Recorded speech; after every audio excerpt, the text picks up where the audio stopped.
Hello and welcome to another episode of Cab Chat. I'm Jamie the Cabby and he is, as Still always, Tom the taxi driver, as always. he's still Tom the taxi driver. And how many subscribers have you got on YouTube now? I think it's like 142,000. Going towards 150,000, eh? Wild. Who would have And thought you're getting taxis would be recognised, such a riveting topic? and you're getting recognised all over the place, aren't you? It's Silverstone. I took so many selfies when I was there. People were going like, "Oh, Tom the taxi." Yeah, normally you want to take selfies with the celebrities. They're all wanting to take selfies with Tom the taxi driver. Yeah, it's kind of a weird thing. But I mean, like I've always said from the start, the reason why I did this journey and still do now, the metric is keep London taxis alive, promote the drivers, get people into the driving seat. And this also helps. And possibly one of the topics on this show today will help get more taxi drivers in the driving seat. But one thing I'm going to say before we actually get into that is that I want to say a big thank you to everybody that's been coming up to me and saying that they love the show. I've had so many cab drivers recently come up and say, like, love the podcasts, love the show, love what you and Tom are doing, think it's absolutely great, watch every single one of them. And they're all waiting for the rematch. We got to get it done sometime soon. It's next Tuesday, isn't it? Yes. The next Tuesday, the 21st, is the rematch. Yeah, I can't wait. I mean, the funny thing is, the airport's actually been running and all of a sudden it's gone slow. School holidays, isn't it? Private kids are off, so yeah. So we've picked a school holiday to do the rematch. We've done a school holiday again, yeah. Done a school holiday again. Anyway, what we're going to be talking about this week, Tom? So today we're going to be talking about the fact that TfL have made Santander cycles free for anyone who's on the knowledge. We'll look a bit more into that, maybe the little nuances of that. And a slightly different one, which affects pretty much all cab drivers now, is HMRC making tax digital. Making tax digital, yeah. That's yeah. So the first point, what's going on? Well, the thing is, a lot of cab drivers are saying, "Yeah, this is good news. Oh, what a great sort of incentive from that." But you've got to really understand how basic this incentive is of the Santander bikes and how they actually work. What the cost arrangement is on this.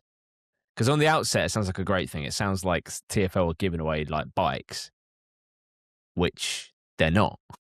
No.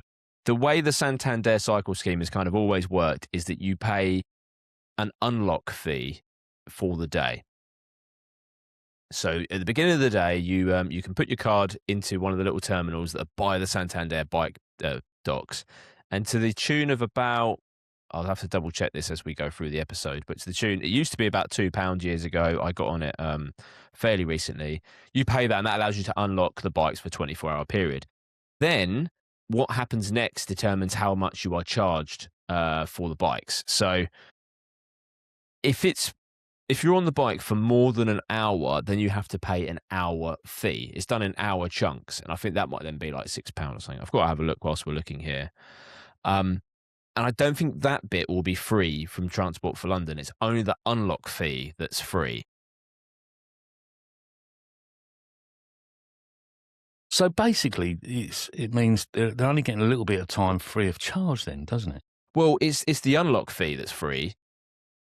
Still, in theory, I'm going to have a double check into this. 'Cause in theory, because otherwise, if they allow you to have the bike free, like entirely, then you would never go back and dock it. The whole idea of the Santander bikes is it's designed for it used to be 30 minutes was the time bound on it, but I think in recent years it got extended to an hour. But the idea is you get on a station, you do a 20-minute cycle, and you go and dock it. They don't want you to have the bike for the whole day because that's not how the system works. It's designed to be like a commuter kind of option. But they've offered this, and the headlines make it sound really, really good that, TfL give free Santander bikes to knowledge students when all they're giving you is the unlock fee, which is about £3 a day. In theory, I believe, if this is correct, you still have to go and dock it every hour, otherwise you'll be charged for every subsequent hour. So if you're midway through a run and your hour's coming up, you've got to go find your nearest bike dock, to then go and dock it. and then take another one. And then take another one, which there may or may not be one there. Let's have a little look. So really, they would have been better saying, like, we're giving you 8 hours, so you can go out, do your runs, and then at the end of the 8 hours, you've got to redock it again, and then that would have been a true sort of Yes. gesture. Yeah, because it says here, so yeah, I've got it confirmed here. Transport for London is opening up Santander Cycle access to knowledge of London candidates whilst they prepare for their knowledge test by offering free annual subscriptions that provide unlimited 60-minute rides across the capital. So you'll be able to, just jump on a bike, and as long as you're not on it for more than 60 minutes, it's not going to cost you a penny. So I guess to some degree it's good. Even just getting to your appearances, like if you need to just cycle to your appearances wherever they down in Greenwich, you can now do that. But is there any docking stations in Greenwich though? Yeah, well that's it. If you get there and the docking station is full and you've got an appearance, you have to. If you've never used one of the cycle schemes before, let's say you've got 60 minutes and your 60 minutes is coming up. You go to the docking station, it's full. You have to log into the docking station and say it's full. It then gives you like an extra 15 minutes to allow you to go cycle to another docking station. And that's the sort of the problem with it. But I don't know how much the deal is actually worth. I'm just looking online now what the annual fee is. Santander Cycles, London. They've got promo codes. I mean, on the outset, it sounds like a really good idea, doesn't it? But an hour isn't really long enough for someone who's doing the knowledge. No, because when you get further out of London as well, it's okay if you're doing the runs in central London, but when you get further out, there's less and less docking points. There'd be more sort of clustered around major stations. And anyone who's done the knowledge will know that when you finish certain runs, you often end up in the arse end of nowhere. You're not going to be near anything. No, that's right. And also, you don't want to spend half your time, that you're out doing the knowledge and doing your runs, looking for docking stations. I mean, really, what you want to be able to do is when you walk, go to your closest docking station when you go out to do your runs, undock a bike, and then when you finish doing your runs for that day, is to go back to that same docking station and put the bike back. So that would have been a real sort of enticement into getting people onto using the cycle scheme for doing the knowledge. Well, maybe we'll see all the Blue Book runs change to start and finish points at docking stations.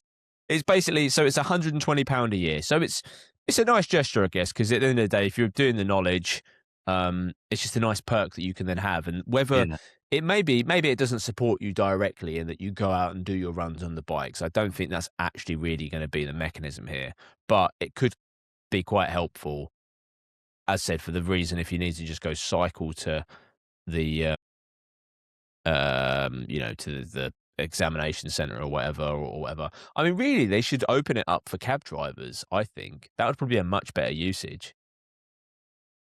Why would we use them? Well, for you always get the On Point magazines, and it's like about keeping fit, having regular breaks, getting out and walking and stuff, and encouraging stuff like that. We could all have races around Regent's Park. Exactly. Who was it that was doing a video the other week, and they come up to the traffic lights, and it was just one after the other, just going through the traffic light. That was Mark, and he just said that 1, 2, 3, 4, just ignoring the traffic light and ignoring the pedestrians as well. Yeah. It's I've mentioned it before on this podcast. Obviously, the reason why it predominantly is the line bikes, because the line bikes are on a pay per minute system. So the longer you have the bike, the more you pay for it. So you are incentivized. There's a perverse incentive to jump the red lights because on average they work out it's about 20% cheaper if you jump red lights.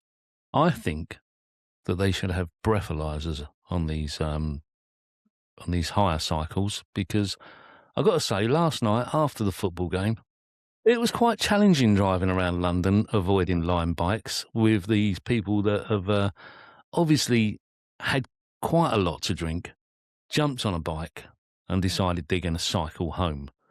And, they become overconfident and they just go straight out in front of cars and taxis. And how some of them didn't kill themselves last night, I really don't know. It really is. It really is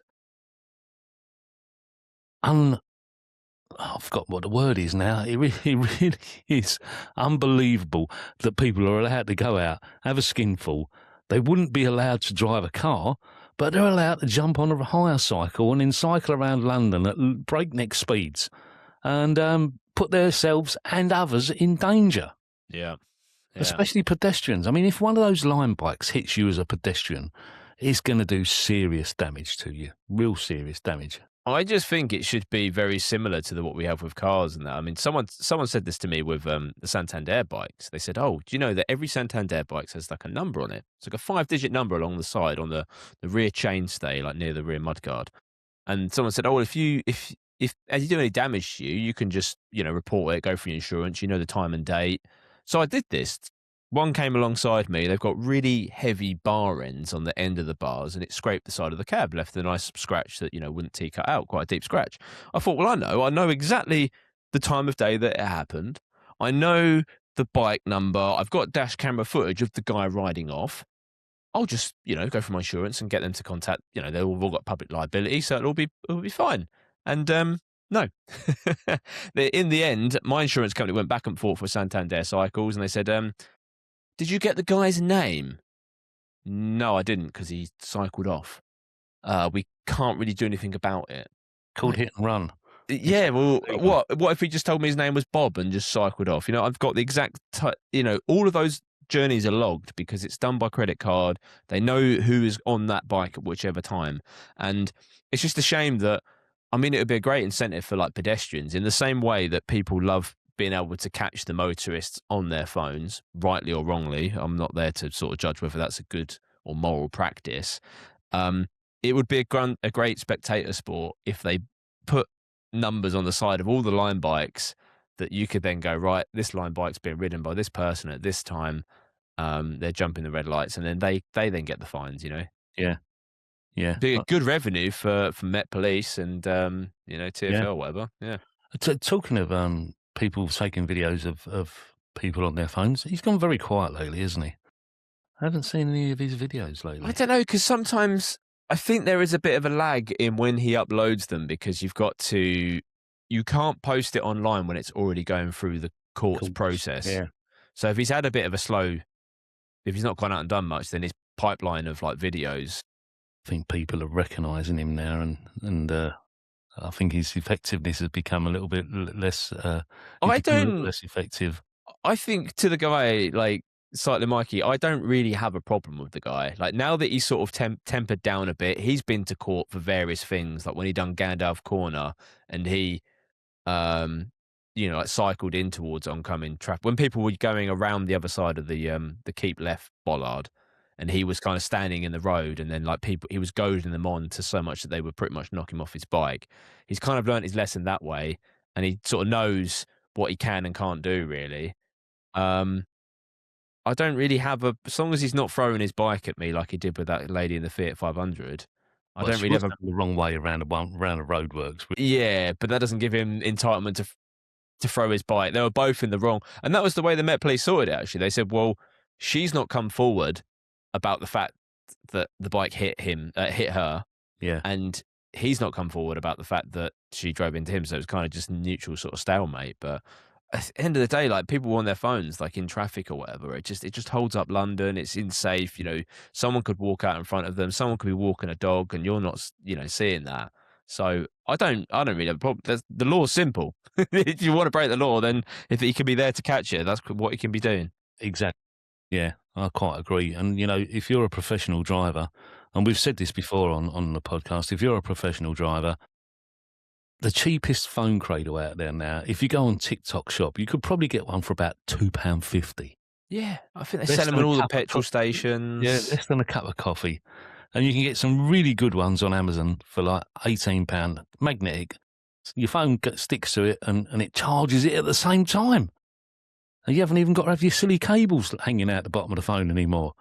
And, get yourself a pair of AirPods and you haven't got to have your silly wires hanging down over your sun Off, visor. yeah. That looks so unprofessional. You know, you're driving around in an £85,000 cab, and you've got your they're chewing them, and you've got your sort of wired headphones hanging down from your sun visor. They're not. I think they are quite good because you've got the microphone directly there, so you can talk into it. It's a bit more discreet. Yeah. And there's no Bluetooth connectivity issues, but You know the answer, isn't it? Don't you? It's like a lot of my friends will not talk on the phone when they've got a passenger in the cab. And I've got to be honest, it's like when I've spoken to you and I've said to you, like, you've got a passenger, go on, I'll let you go. And, you know, if I've got a passenger on the cab, I'll answer sometimes, say, look, I'm on a job, can I give you a call back in 10? You know, things like that. Just don't, sometimes you need to make the call or need to take the call, shall I say. But other times, if it's not important, it can wait 10 minutes, until you've got the passenger off. And you can give your attention to the passenger in the back of the cab. Well, that's a nice segue of a topic to go into, really, isn't it? I mean, it was something that Mr. Whitehead brought up on our badge day. Was like, yeah, like if you don't be on the phone, like when you got passengers in, you are customer facing. It is obviously one of the nice things about getting in a cab is that the cab driver's there, but always read the room because I'm guilty of it. I've never, even when I do have conversations in the cab with someone when I'm on the phone, I'm not like loud or whatever, Yeah, I know. And if it's a sensitive topic, I'll be like, well, actually, you know what? We'll just talk about this later. Yeah. If I'm just nattering away with a mate or whatever, it's generally you just gauge it by whatever the person is. So if someone gets in, most of the time, phone, then it doesn't really make much difference because they're on the phone. They're not taking any notice of you. Yeah, and my phone. You give them your full attention. Say, oh, I've just got a passenger on. I'll call you back or whatever. If they get in, they pull out their phone and they're like talking away or whatever, then I'll phone my mate back.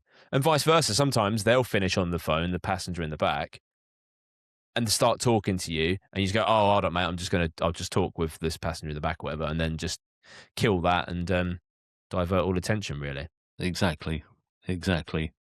So in essence, this Santander bike thing for knowledge students isn't quite what it seems. It's a good idea. I think it needs to be looked at to make it more attractive to knowledge students. Maybe give them longer time before they've got to redock the bike. Maybe give them a day, give them 8 hours. And as long as they return it to a dock after they finish their runs and don't take the bike home, charge them. If they take the bike home with them, charge them. If they don't, if they've docked it within 8 hours, let them keep it. I can't see any problem with that whatsoever. I don't know if it tracks the bike when it's away from the dock, or if it's a bit like the Oyster contactless, where it works out that you started here, you finished here, so you've done that sort of route. Because then they could actually see, it could actually be useful data for TfL to see how many people are actually doing the knowledge on bikes, because they can see where they're going and the kind of pattern of routes they're building up, Yeah, definitely.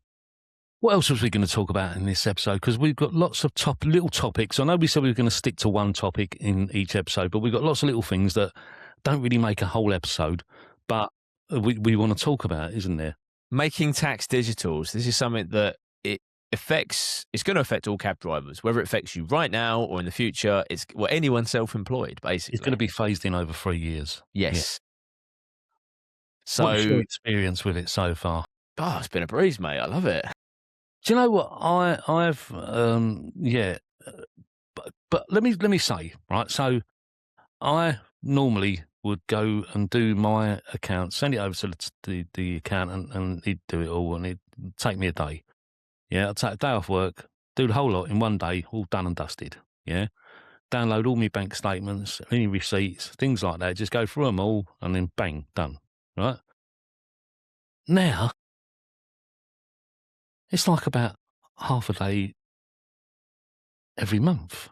Not quite half a day, but it just seems to be taking a hell of a lot longer than the one day. Well, it didn't even quite take me a whole day. Yes, yeah. It's taken me a hell of a lot longer to compile everything, categorize everything, and go through everything to make sure it's all correct before sending it in. And that's even with my bank accounts being linked to the app as well. And are just finding it, and it's. I'm thinking, what is the point of it? What is the actual point? Because at the end of the 4 quarters, yeah, your accountant's still got to submit an end of year return. Yeah, yeah. So, and you're still going to have the silly system that we've got at the moment, whereby you pay your tax, you pay a balancing payment, and a payment on account for the. Listen, how to mess up an already messed up system, make it look even more complicated, and confuse the fuck out of everybody. Well done, Inland Revenue. Yeah, you've achieved it this time. I mean, I thought the last time when you brought in self-assessment with this balancing payment and payments on account and crap like that, you'd confuse everybody. You've just blown their brains now, really. Absolutely blown their brains. You know, what we should have been looking at was a system whereby you submit your 3 months, yeah? And then in the second quarter, right, we pay. So that we're paying every 3 months. Makes it easier on the self-employed person, yeah? Mm. Then if there's any adjustments at the end of the year, then make it an adjustment payment. Either the tax office owes you money or you owe a little bit more. That would have been simple. That would have been a really easy system to work. Everybody would have understood it. People wouldn't get behind with their tax because they'd be paying it. Yeah. Or am I just simplifying things too much?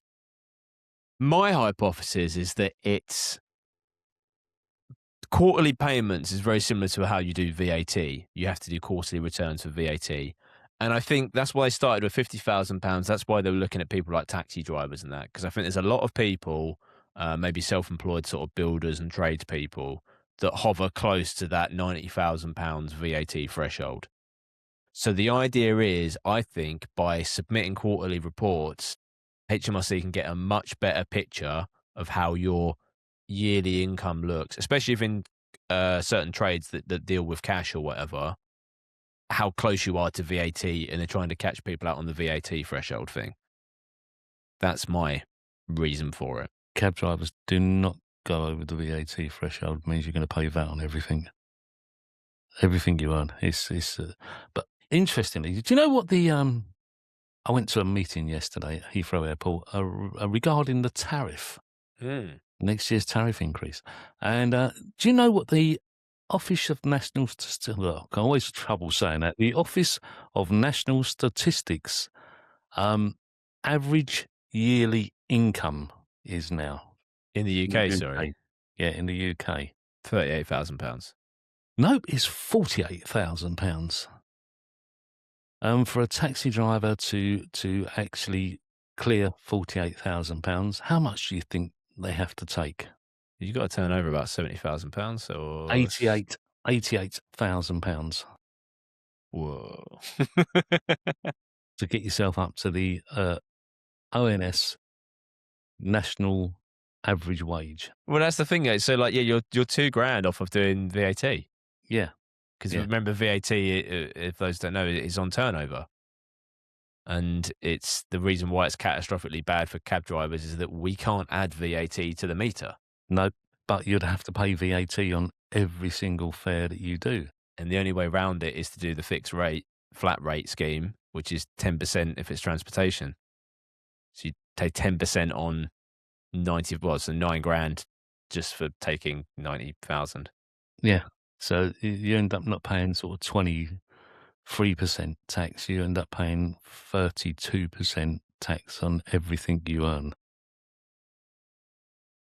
And Well, it'd be more than that, wouldn't it? Because obviously you'd be in higher rate threshold as well. So yeah, well, yeah, the yeah. effective tax rate is quite You know, bananas. nearly 50% of what you take in tax on Might some more of than your that because you got national insurance and yeah, but it's not on all of your earnings. It's only on that portion over yeah. the rate. So it's but I just can't see the point in what they're doing. You know, if you're going to change the tax system, change it. Let's not have like a complete and utter shambles which is what we've basically got now, in my view. I think, making tax digital is obviously to catch everybody out, and not to catch everybody out so that people are more honest in what their actually income is. But they're basically running two systems alongside each other. A system that never really worked properly in the first place, and they've kept there for since the mid-90s, so like 30 years, and it's never really worked properly. It's a complete mess, balancing payments and payments on account and all that. Before that, we just used to do a year's work, the following year, submit your accounts, pay your tax, yeah, and that was it. And then you submitted the following year's accounts, and then you pay your tax. Yeah, just one payment, and it was called your tax bill, not balancing payments on account, and all that crap. It was just one payment. It was simple, really easy to understand. Now, is how you understand it. They could have. I've just thought they've missed a trick here, because they could have framed it in quite a better way. In that, there's obviously lots of perks to being self-employed. There's obviously a lot of negatives to being self-employed, and one of them is if you want to get a mortgage, you have to go through, like 3 years books, usually is a minimum. And the more insidious thing about that is if you've had a bad year, your 3 years get averaged.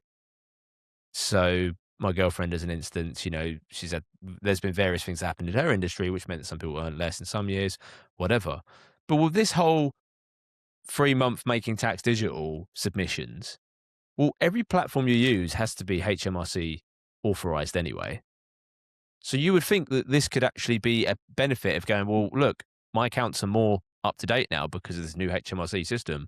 That should be a perk that you could be more favorable to a mortgage lender, because you can say, well, actually, no, look at these past 3 months. In the same way that someone who's employed could just go, here's last month's paycheck. It just seems bizarre that you can get like a mortgage based upon 1 month's paycheck if you're employed, but self-employed say, no, 3 years, please. The silly thing is, though, my accountancy bill's gone up from £299 to £720 in a year. And also, one of my bank accounts, Monzo, to link it to the accounting software, you have to pay, you have to upgrade. So that's £9 a month, right? And the accountant says to me, you can just download the CSV file and forward it to us, and we'll upload it manually. And I thought, that's a faff. Yeah. That's a faff, Then you've got to wait 3 months and then download it all and then put it in there and then go through the whole 3 months and categorise everything. And I thought, I can't be bothered with the faff, so I've paid the £9 a month. So that means that's another £110 a year, right? So my accountancy bill's gone from £300 that would go against my tax to nearly £1,000 that's going to go against my tax. So the taxman's going to get less money. Hooray! Because they've cost me more money in providing them with the information that I was already providing them with. Yeah. It's madness, absolute madness. I would be interested to hear other people's experiences of making tax digital and what you think of it, and whether you think it should be like we should transition over to a quarterly payment scheme, like the way people pay their VAT, really. Personally, I personally would prefer that rather than having this massive tax bill once a year. You could budget easier for paying every 3 months, I think, because we all start off with good intentions at the beginning of the year. I'll put it away, I'll put it away, I'll put it away, I'll put it away, and no one ever does. And it comes around to January, and it's a struggle to sort of find it, Yeah. I bet you put it away, Tom, don't you? Oh, I do. I earn interest on it. I put it in the highest interest account I can find, but I only put just the right amount away. I don't want to put too much away. Someone's like, why don't you just put it away earlier? And I'm like, no, that's opportunity costs there. That could be money that's invested or whatever. You know what I mean? I'm not having it sat in an account just earning 3.25% when it could be invested somewhere. So yeah, I'm quite digital stuff like that. But I quite like. It's been good for me, the making tax digital, because since day dot of me getting my badge, I've been quite savvy with spreadsheets and kind of keeping like records anyway. So the only annoying thing is you do more little work. So every time I get a petrol receipt or whatever, I just put it straight into the Making Tax Digital. It's done then, and Yeah, I like that. that's Making Tax Digital, isn't it? Photographing receipts. Yeah, I don't need to photograph it. I'll keep the receipt still, but it then means, because like you say, when you come to do your tax return at the end of the year, it's worth sitting down for a day and finding any expenses. Like, I find that so crucial, because any expense you miss off, let's just say you miss off like a service, right? I don't know what, let's just say a 500 quid service or whatever. Well, there's 100 quid in, tax deductions there. Yeah. That just for the sake of you doing 20 minutes of loading up your bank, easiest 100 quid you've earned, like, just because you sat and go through the bank fees for a minute. So hopefully it keeps me more up to date with stuff like that, because I do it at the time. Well, it's like me having a new bumper on the front of the cab when that road sign blew out in front of me. It's like £250 you've saved in tax because of that bumper. Yeah, you got to be on it. I've got a funeral for the roads for us, Jamie, for us to finish Have up you on. really? I have. You read through this one this week? I haven't read through it. Yeah. You've read through it now. I'm reading through it now. Okay, we'll just go for it. We'll just see what happens. You're just going to go for it, and you're going to rely on AI, are you? Okay, so this one is, we spoke about on the episode with celebrities about St. John Street. It's now one-way northbound. You can't go south. Yep. There's another casualty that's been added here. Oh, yeah. Go on, I'm going to let you tell everybody all about it. So, Calcross Street, you can only turn left into St. John Street. This was mega. This was like, when you get a job from, say, King's Cross and you're going down to the city, you would go down Turnmill Street, Calcross Street, and you could cut through Smithfield Meat Market. But now you can't do it. They've got rid of it. Left turn only up St. John Street. So Calcross Street and Turnmill Street are now pointless.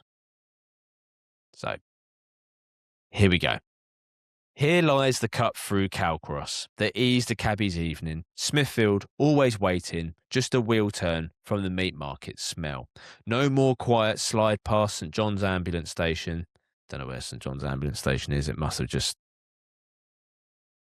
pulled it from Knights of the Order of St. John, that whole area. It's made that up. Yeah. No more the nod the porters at dawn. You're forced left now up St. John Street. Queued with the rest, no wiser for the knowledge. And Turnmill too, cut down in her prime. Charterhouse Street, a memory now. A line drawn through a runner's log. Another lane to the men who learned it right. Rest in peace, Calcross. Rest in peace, Turnmill. It says the bollards stand where shortcuts to. There's no bollards there. It's just a forced left and probably a camera. And somewhere a planner sleeps soundly, never having sat 40 deep on Farringdon Road at 5:30 on a Friday. Yep. As we say, AI makes things up and lies about things, and also, this is for another episode. But the thing I've found is, you asked it to do one thing, and it does 4 things. Yes. One thing that you've asked it to do, and that usually works, and then it does 4 other things that you haven't asked it to do, which breaks what you was trying to do in the first place. So, this is where AI becomes concerning, because it's actually thinking for itself and doing things off its own back, things that you don't really want it to do. And on that note, we're going to say goodbye. We're still human. Come follow us. Like, subscribe, comment, hype it. You can do hype points as well. Yeah. So, yeah. Or are we still human? Or are we? You can always tell. Hold your fingers in front of your face, Jamie. That's the thing, isn't it? AI can't do that very well. Yeah. On that note, I've been Jamie the Cabby. I've been Tom the taxi driver. We'll see you again soon. See you next week. Bye-bye.